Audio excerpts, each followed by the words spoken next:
인생을 살아가는 이유에 대해 사람들에게 물어보면 아마 가장 많은 답을 하는 게 왜 사십니까? 라고 한다면 행복하기 위해서 삽니다 라는 그런 막연한 대답을 하는 경우가 되게 많은 것 같습니다. 실제로 여러 가지 학문들을 발전시킨 것도 사실 사람들이 자신의 삶을 지금보다 더 나은 방향으로 이끌어 나가기 위해서 학문을 발전시키고 또 자기 삶을 위해서 더 열심히 노력하곤 하는 것으로 보입니다. 근데 문제는 우리가 여기서 살펴볼 것이 우리에게 과연 행복이란 어떤 것인가? 라는 게 질문을 하면, 구체적으로 질문을 하면 그 행복에 대해서 어떻게 정의를 하는 사람마다 다 정의가 다르게 정의를 하는 것 같습니다. 과연 여러분들에게는 어떤 것이 행복이십니까? 혹시 여러분들 제로섬 게임이라고 아십니까? 제가 오늘 설교한다고 하니까 우리 초등부 두 친구가 여기 왔나 봐요. 초대 안 해도 와서 정말 고마워. 예. 제로섬 게임은 한 사람이 이기면 한 사람이 손해를 보는 게임입니다. 예. 내가 100원을 얻으면 상대방은 100원을 잃게 되는 게임이죠. 여러분들이 가장 흔하게 볼 수 있는 게임은 아마도 스포츠 게임이 아닌가 싶습니다. 한쪽이 이기면 한쪽이 지게 되는 거죠. 예. 보통 우리의 삶은 보통 이렇게 제로섬 게임에 처하는 경우가 매우 많은 것 같습니다. 한쪽이 이기면 한쪽이 손해를 보게 된다는 것이죠.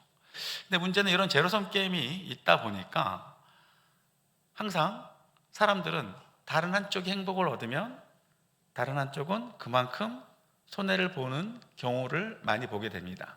특히 오늘날 같은 자본주의 사회에서는 특히나 수많은 경쟁들 속에서 누군가 하나가 승리하게 되면 다른 한 사람은 그만큼 쓴 패배의 맛을 보게 된다는 것이죠. 하나님께서 만약에 저 한 사람만 창조하시고 그리고 세상을 살아가게 하셨다면 이런 일이 발생하지 않겠지만 우리는 하나님께서 나와 여러분들을 창조하셨고 또 많은 사람들과 어울려 살 수밖에 없는 이 사회를 만들다 보니까 우리는 어쩔 수 없이 경쟁을 하게 되고 그 가운데서 어떤 때는 승리하기도 하고 어떤 때는 실패하기도 하는 듯합니다. 성공할 때는 우리가 한없이 기쁘고 그 순간순간 행복을 느낄 줄 모르겠지만 또 패배의 순간에는 패배의 쓴 아픔을 견뎌야 하고 그 고난 속에 살아가는 것이 어쩌면 우리네 인생이 아닌가 싶습니다. 그렇게 생각해 보면 우리가 온전하게 행복을 이루기가 정말 어렵다라는 것을 알게 됩니다. 지금 말씀드렸던 것처럼 항상 우리의 삶에는 승자와 패자가 나타나기 마련이기 때문이죠. 많은 학자들은 이런 이 인간이 행복할 수 없는 여러 가지 조건들에 대해서 근래에 들어서 한 3가지 정도로 이런 조건들을 말하곤 합니다. 그 첫 번째가 양면성이라는 것입니다. 요즘 오펜하이머라는 영화가 혹시 나오신 거 아십니까? 미안해 모르는 얘기를 해서 핵폭탄을 만든 미국의 맨하탄 프로젝트에서 핵폭탄을 만든 사람이 오펜하이머라는 과학자입니다. 오펜하이머가 핵선을 맨 처음에 만들었을 적에는 2차 세계대전이 심각한 상황에 처해 있었고 많은 사람들이 죽어가는 과정 속이었습니다. 어떻게든 이 전쟁을 빨리 끝내야 하는데 독일에서 핵폭탄을 먼저 만들고 있다는 정보가 입수됩니다. 어떻게든 연합군 측, 미국을 주도로 하는 연합군 측에서 핵폭탄을 먼저 만들어서 전쟁을 빨리 끝내는 것이 모두의 피해를 줄이는 방법이었죠. 오펜하이머는 최선을 다해서 여러 과학자들과 힘을 합쳐서 핵폭탄을 만들게 됩니다. 그리고 그 핵폭탄의 위력을 시험해 보는 그날 오펜하이머는 절망에 빠지고 맙니다. 이 핵폭탄이 앞으로 몰고 올 우리의 삶에 심각한 문제점들을 바라보게 되는 것이죠. 연합군에서 이 핵폭탄을 만든 이후에 2차 세계대전 전쟁에서 이겼을지 모르겠지만 지금까지 우리는 이 핵의 위험 속에 늘 불안한 마음을 숨길 수 없습니다. 특히 우리와 국경을 맞대고 있는 북한은 이미 핵무기를 여러 개를 가지고 있다고 이미 판단되고 있으니까 말이죠. 모두의 이익을 위해서, 또 한순간의 승리를 위해서 무엇인가를 만들었는데 이것이 오히려 우리에게 더 큰 위협으로 다가오는 경우는 매우 많습니다. 우리가 잘 알고 있는 노벨상도 역시 노벨이란 과학자가 다이너마이트를 만들었고, 다이너마이트는 광산에서 고생하는 광산 노동자들을 위해서 만들었지만 이것이 전쟁에 사용되면서 많은 사람들을 죽음으로 몰아갔고, 거기에 가책을 느낀 노벨이 노벨 평화상을 만든 것이죠. 우리가 지금 이 순간 좋은 것이라고 생각해서 무엇인가를 개발하고 만들지만 이것이 항상 좋은 결과로 우리에게 다가오는 것 같지는 않습니다. 또 하나의 문제점은 우리가 살면서 겪게 되는 딜레마 상황입니다. 이렇게 할 수도 없고 저렇게 할 수도 없는 상황들에 인간은 종종 처하게 됩니다. 가장 대표적인 예가 이런 것이겠죠.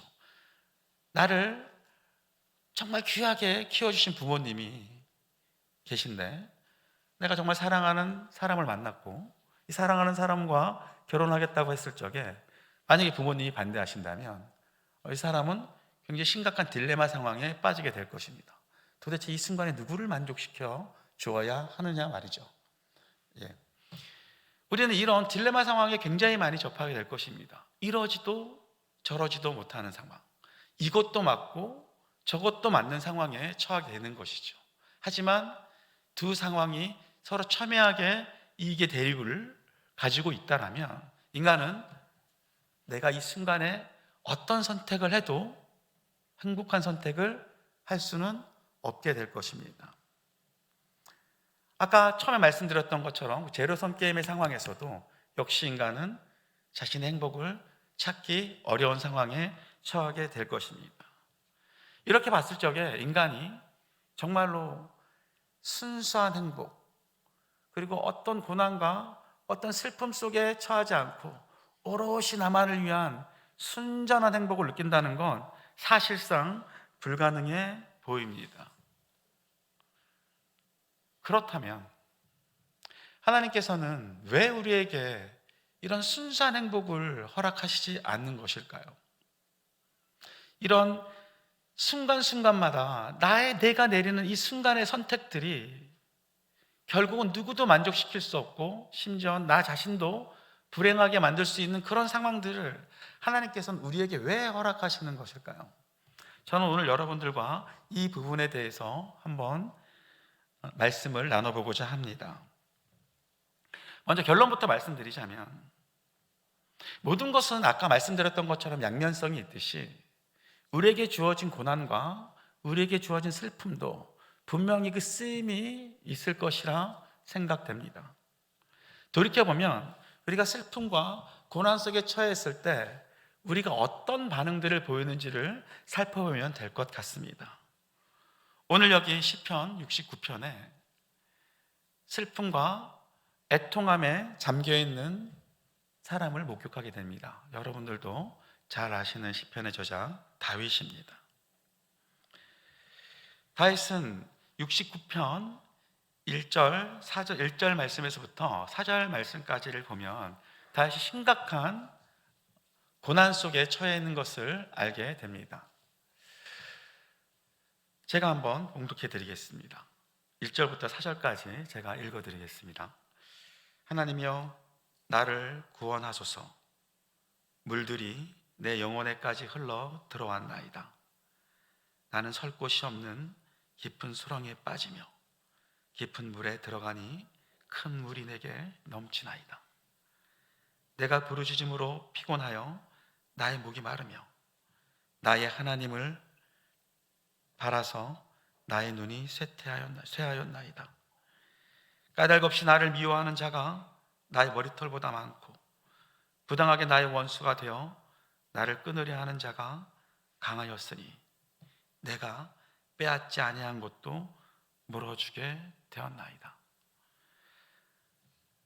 1절부터 4절까지의 말씀을 보면 시편 저자인 다윗이 얼마나 큰 고통 속에서 큰 고난 속에서 괴로워하고 있는지를 우리가 그의 말을 통해서 알 수 있습니다. 근데 제가 이 장면을 읽으면서 이런 생각을 했습니다. 다윗이 누굽니까?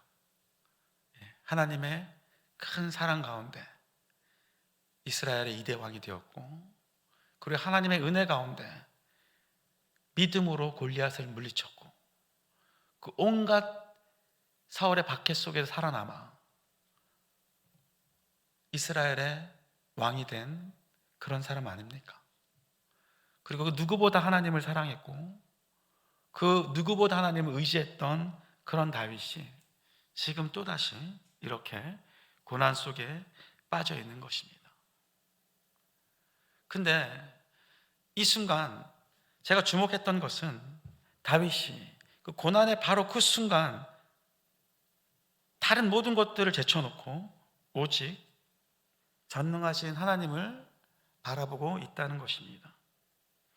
고난 속에서 비로소 그 영광 가운데가 아니라 이 슬프고 힘든 고난 속에서 다윗은 다시 한번 하나님을 찾고 의지하고 있습니다. 고통 속에 하나님이 가지는 그 존재의 의미가 더욱 빛나게 보였던 것입니다. 고난은 인간이 자신의 나약함을 인정하게 하고 그 가운데 하나님의 위대함을 경험하고 바라보게 하는 그 힘이 있는 것 같습니다. 절대적인 고독과 아픔 속에서 이 모든 것을 극복하게 해주시는 것은 오직 하나님 한 분이시라는 것을 고백하게 하는 것이죠. 이 고통 속에 나를 건져주실 분은 오직 나의 하나님 한 분이라고 스스로 고백하고 있는 것입니다. 그런데 흥미로운 건 5절 말씀입니다. 69편 5절 말씀을 보면 이렇게 얘기합니다. 다 같이 한번 읽어보겠습니다. 시작. 하나님이여, 주는 나의 우매함을 아시오니 나의 죄가 주 앞에서 숨김이 없나이다. 고통 속에 빠져있는 다윗이 자신의 고통을 호소하며 처음 하나님께 내뱉는 말씀은 나의 죄가 주 앞에서 숨김이 없나이다 라고 말하고 있습니다. 여기서 우리는 다윗이 가지는 그 깊은 하나님을 향한 사랑의 모습을 볼 수 있습니다. 나의 고난을 지금 당장 해결해 달라고 말하기 전에 다윗은 자신의 문제를 먼저 하나님께 고백하고 회개하고 있습니다. 그리고 6절과 7절 말씀으로 이어집니다. 제가 읽어드리겠습니다. 주 만군의 여호와여, 주를 바라는 자들이 나를 인하여 수치를 당하게 하지 마옵소서. 이스라엘 하나님이여, 주를 찾는 자가 나로 말미암아 욕을 당하게 하지 마옵소서. 내가 주를 위하여 비방을 받았사오니 수치가 나의 얼굴을 덮었나이다. 그는 하나님에게 자신이 처해 있는 고통과 그 억울함을 호소하기 전에 이런 흥미로운 얘기를 하고 있습니다. 주 만군의 여호와여, 주를 바라는 자들이 나를 인하여 수치를 당하게 하지 마옵소서. 내가 혹시라도 주님의 이름으로 주님을 사랑하고 섬기는 사람을 핍박하였거나 그의 잘못을 내 입으로 얘기했더라면 그것에 대해 용서해달라고 먼저 얘기하고 있습니다. 그는 자신이 처한 현실과 그로 인한 고난 속에서 먼저 자기 자신을 돌아보며 자기의 죄를, 혹시 있었을지 모르고 자기의 죄를 하나님께 먼저 말씀드리고 있습니다. 실제로 우리는 알게 모르게 하나님의 이름으로 많은 사람들을 판단하고 많은 사람들에게 조언을 하곤 합니다. 근데 실제로 그 조언과 충고가 정말로 내가 하나님을 바라는 그 깊은 신앙심에서 하나님이 말씀하시는 그 올바른 그런 신앙심으로 드리는 얘기인지 그 충고인지 한번 돌이켜볼 필요가 있는 듯합니다. 좋은 말로 충고지 어쩌면 그건 내 눈에 맞지 않기 때문에 당신이 하고 있는 이 일이 옳지 않다라고 얘기하는 경우가 훨씬 많은 것 같습니다.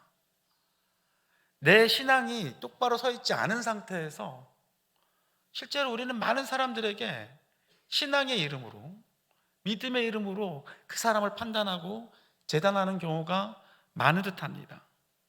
오늘 다윗이 하고 있는 얘기는 바로 이 얘기입니다. 내가 주님을 얼마나 사랑하는지 주님이 아십니다.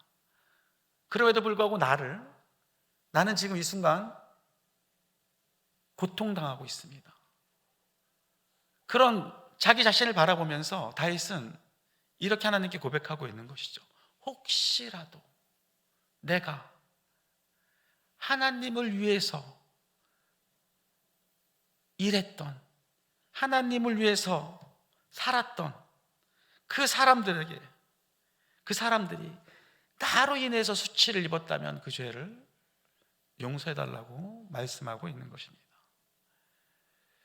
우리가 신앙을 가지고 다른 사람들을 판단하고 충고하기 전에 우리에게 필요한 것은 다시 말하고 있던 바로 이런 자기 고백이 아닐까 생각을 해봅니다. 내가 먼저 하나님 앞에 똑바로 서고, 그리고 그 어떤 사람이 우리 보기에 합당하지 않은 행동을 할지라도 그것이 나의 눈에 거슬린다고 얘기할 것이 아니라 그 행동과 그의 말들이 하나님의 위하고 진정으로 신앙 가운데 이루어지는 것이라면, 아니 거기에 대한 판단조차도 사실 쉽사리 우리가 내려서는 안 된다는 생각을 해봅니다. 판단하시고 상과 벌을 주시고 용서하시는 이는 오직 하나님 한 분이심을 알고 계시기를 바랍니다. 우리가 얼마나 많은 일을 하는지 모릅니다. 매일매일 우리는 판단하고 평가하고 이런 것에 익숙해져 있는지 모릅니다. 하지만 이 모든 것을 바라보고 평가하시는 분은 오직 하나님 한 분이심을 믿으시기를 바랍니다. 오늘 다윗이 하나님을 향한 신원의 기도를 보면 그가 먼저 타인의 억울함을 주목하고 그들이 자신과 같은 일을 자신으로 하여금 당하지 않기를 기원하고 있습니다. 당해본 자만 그 고통을 아는 것입니다. 다윗이 비로소 자신의 억울함을 경험하는 이 순간에 다윗은 혹시라도 나로 인해 다른 사람도 이렇게 실족하지 않았는지를 말하고 있는 것입니다. 고통과 슬픔, 그 절제절명의 순간에 그는 의로우시고 공평하신 하나님 앞에 자신이 범죄하지 않기를 기원하고 있습니다. 이것이 다윗이 오늘날까지 많은 이들에게 신앙의 본보기가 되는 이유일 것입니다. 그리고 이제 비로소 다윗은 자신의 억울함을 하나님께 호소합니다. 8절부터 28절까지 오늘 본문 말씀 바로 위에 장면에 이제 다윗은 이제부터 비로소 자신의 고통과 자신이 겪고 있는 어려움들에 대해서 하나님께 고백합니다. 그리고 이 고통 속에서 자신을 구해 줄 것을 하나님께 간청합니다. 그는 자신이 처한 이 처지를 해결해 주기를 하나님께 간절히 바라기 전에 먼저 자신을 돌아보고 또 자신 하나님 앞에 범죄하지 않기를 바라고 비로소 하나님께 자신의 고통을 호소하는 것입니다. 근데 이 8절부터 28절까지의 말씀을 다 읽지는 않겠습니다. 다만 여기서 좀 흥미로운 구절이 있습니다. 26절부터 27절까지의 말씀입니다. 26절부터 27절까지 말씀입니다. 다 같이 한번 읽어보겠습니다. 시작. 무릇 그들이 주께서 치신 자를 핍박하며 주께서 상하게 하신 자의 슬픔을 말하였사오니 그들이 죄악에 죄악을 더하사 주의 공의에 들어오지 못하게 하소서. 얼핏 보면 이해하기 어려운 얘기입니다. 무슨 말이냐면 무릇 그들이 주께서 치신 자를, 그러니까 하나님께서 벌하신 자를, 혹은 어떻게든 하나님께서 지금 고통을 주신 자를 핍박하며 주께서 상하게 하신 자의 슬픔을 말한다고 얘기하고 있습니다. 그러니까 하나님으로부터 지금 그러니까 불행에 처한, 고통 속에 처한 사람들에 대해서 사람들이 그 사람에게 핍박한다는 겁니다. 핍박 중에 있는 사람을 핍박한다는 것이죠. 하나님께서 치신 사람을 핍박한다는 얘기고, 주께서 하나님께서 상하게 한 사람에게 슬픔을 얘기한다는 것입니다. 그러니까 고통과 슬픔 속에 빠져 있는 사람들에게 사람들이 가서 또 얘기를 한다는 것이죠. 하나님께서 치신 일을 사람이 다시 핍박하고 그를 슬프게 하는 일을 언급하고 있는 것입니다. 근데 본문 말씀에 보면 여기에 하나님께서 치신이라는 표현이 있는데 하나님께서 그 사람을 왜 쳤는지를 모릅니다. 그런 얘기에 대해서는 언급이 없습니다. 그가 하나님 앞에 범죄했기 때문에 하나님한테 벌을 받고 있는 것인지, 혹은 그가 욥이나 아브라함처럼 하나님의 시험을 통과 중인지 거기에 대한 언급은 없습니다. 다만 하나님께서 치신 일을 핍박하고 주께서 상하게 하신 일을 하신 자에게 슬픔을 말하고 있다고 얘기합니다. 놀라운 일입니다. 우리는 보통 누군가 고난받고 있으면 두 가지 중에 하나죠. 위로하거나 혹은 욥의 친구들처럼 가서 비판을 하죠. 너가 하나님 앞에 돌바로 서기를 바란다. 더 기도하고 하나님 앞에 나오기를 바란다. 근데 이 말이 좋은 의미로 가면 모르는데 거의 대부분 다 책망의 목소리로 나가는 경우가 많이 있는 것 같습니다. 근데 중요한 것은 변하지 않을 사실은 지금 고통받고 있는 사람은 그 고통을 하나님께서 허락하셨다는 것입니다. 그 고통을 하나님께서 허락하신 그 고통을 인간인 우리가 가서 네가 뭘 잘못했기 때문에, 당신이 무엇인가를 하나님 앞에 떳떳하지 못했기 때문에 당신이 지금 받고 있는 벌이다 라는 식으로 그 사람의 고통을 함부로 얘기하지 말라고 얘기하고 있는 것입니다. 치시는 이도 심판하시는 이도 하나님이십니다.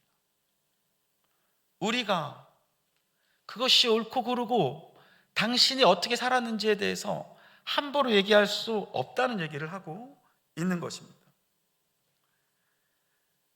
우리가 하나님의 이름으로 그 사람의 삶을 함부로 평가해서는 안 된다고 말하고 있는 것이죠. 그가 처해 있는 상황을 보고 얘기하지 말라고 하고 있는 것입니다. 매우 흥미로운 모습입니다. 자, 이제 29절과 30절을 기점으로 다윗은 하나님을 향한 구원의 기도가 어떻게 이루어져야 하는지를 보여주기 시작합니다. 29절 30절을 같이 한번 읽어보겠습니다. 시작. 오직 나는 가난하고 슬프오니 하나님이여 주의 구원으로 나를 높이소서. 내가 노래로 하나님의 이름을 찬송하며 감사함으로 하나님을 위대하시다 하리니. 그는 이 절망의 순간에 하나님께 먼저 자신의 무력함을 고백합니다. 그와 동시에 그는 하나님의 이름을 찬송하며 그의 은혜에 감사하고 그의 위대하심을 찬양합니다. 이 어렵고 숨쉬기조차 벅찬 이 환난 가운데 그는 하나님의 이름을 먼저 높이고 있습니다. 자신이 처한 이 상황을, 이 슬픔을 찬양과 감사로 응대하고 있는 것이죠. 이것이 어떻게 가능할까요? 그것은 바로 내가 처해 있는 이 상황이, 이 어려움과 이 고통이 하나님께서 허락하신 고통이라는 것입니다. 내가 부당하게 당하고 있지만 이 모든 것이 하나님의 깊은 섭리 속에 포함되어 있고 하나님께서 내게 허락하신 아픔이라는 것입니다.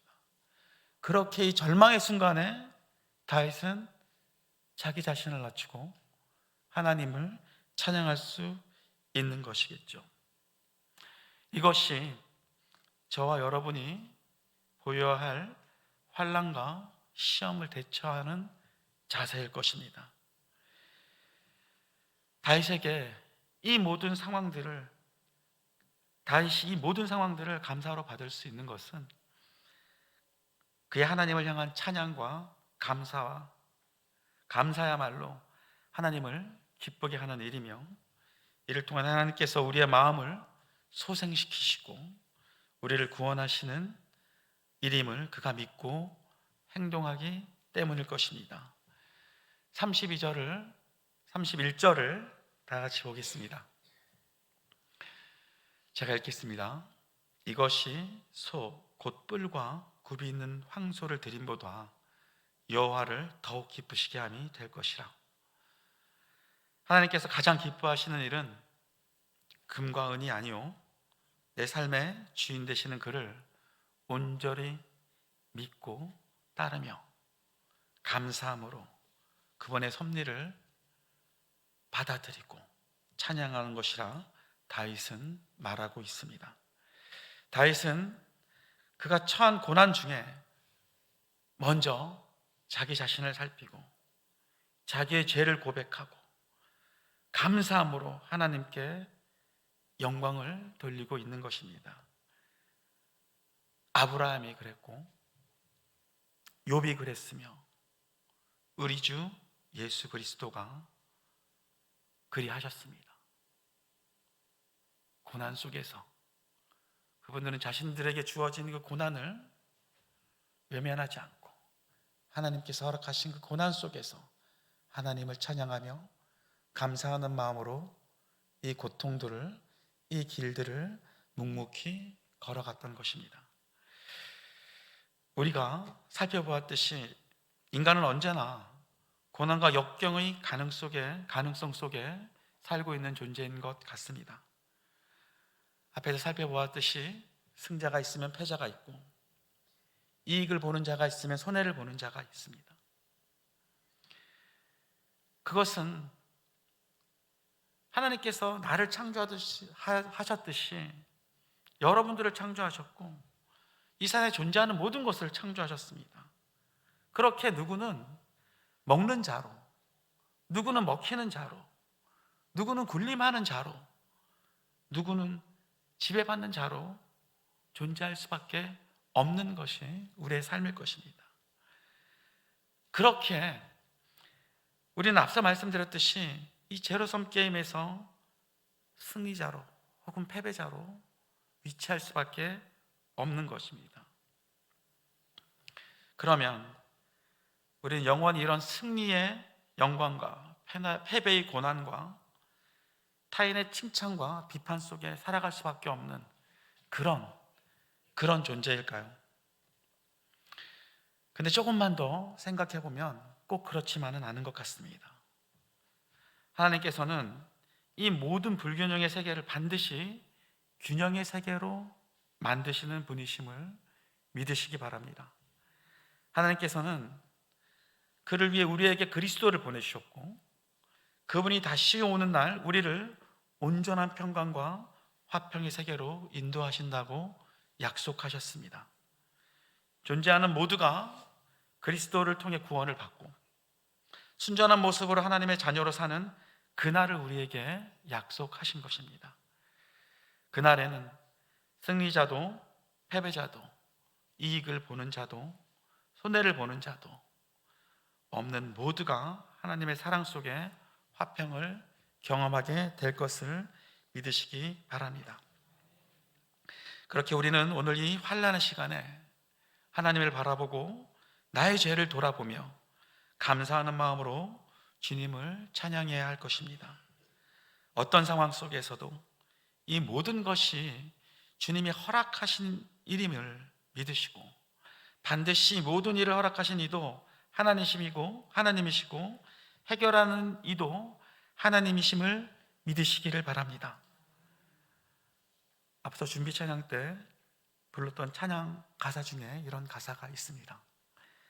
나를 지으신 이가 하나님, 나를 부르신 이도 하나님, 나를 보내신 이도 하나님, 나의 나 된 것은 다 하나님 은혜다 라는 가사처럼 나의 모든 순간이 하나님 보시기에 좋은 삶이 되도록 항상 하나님의 은혜에 감사하는 품격 있는 그리스도인의 삶이 되시기를 간절히 소망합니다.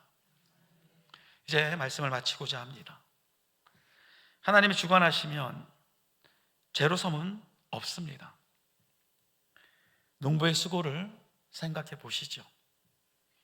그는 씨를 뿌리고 김을 메고 물을 주고 한 해 동안 작물을 얻기 위해, 소출을 얻기 위해 노력합니다.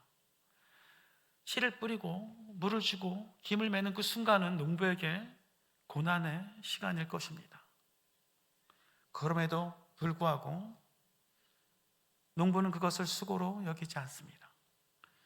하나님께서 때가 되면 그의 수고를 아시고 가을에 그에게 소출을 주실 것이기 때문입니다. 내가 소출을 얻는다고 해서, 내가 많은 추수를 한다고 해서 내 옆에 농부가 불행해지지는 않습니다. 우리의 삶이 늘 제로섬에 있는 것이 아니고 하나님이 함께 하시면 나도 주님의 은혜 가운데 소출을 얻고 내 이웃 농부도 주님의 은혜 가운데 소출을 얻는, 모두가 승리하는 삶을 살 수 있는 것입니다. 하나님이 기르시고 주시는 것엔 경합이 없습니다. 경쟁이 없습니다. 그저 은혜일 뿐입니다. 하나님이 주시는 것은 내 행복이 타인의 불행으로 이어지는 그런 제로섬 게임이 아닙니다. 모두가 은혜 가운데 평안과 위로와 결실을 맺게 해주시는 분이 바로 하나님이심을 믿으시길 바랍니다. 고난의 순간에 하나님 나와 함께 계심을 경험하시는 저와 여러분이 되시기를 소망합니다. 기도하겠습니다. 우리의 창조자 되시고 우리를 하나님의 섭리와 계획 안에 거하게 하시는 하나님 아버지의 은혜에 감사를 드립니다.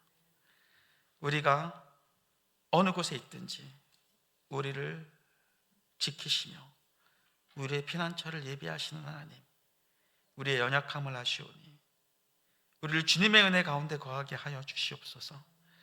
하나님 앞에 범죄하지 않게 하여 주시고 어떠한 순간에도 우리의 모든 것을 주님께 의지하며 나의 길이 아닌 주님의 길에 거하게 하여 주시옵소서. 우리의 삶을 통해 주님의 살아계심이 드러나게 하시며 많은 애들이 주님께 돌아오는 역사가 일어날 수 있도록 인도하여 주시옵소서. 절망 속에 좌절하지 않게 하시고 모든 것이 하나님의 허락하심 속에 있다는 것을 깨닫고 그리스도인으로서 하나님 앞에 선한 자녀로서의 삶을 잃지 않게 하여 주시옵소서. 언제나 우리를 위해 모든 것을 베푸시는 하나님의 크신 사랑에 감사드리오며 우리 죄송하신 예수님의 이름으로 기도합니다. 아멘.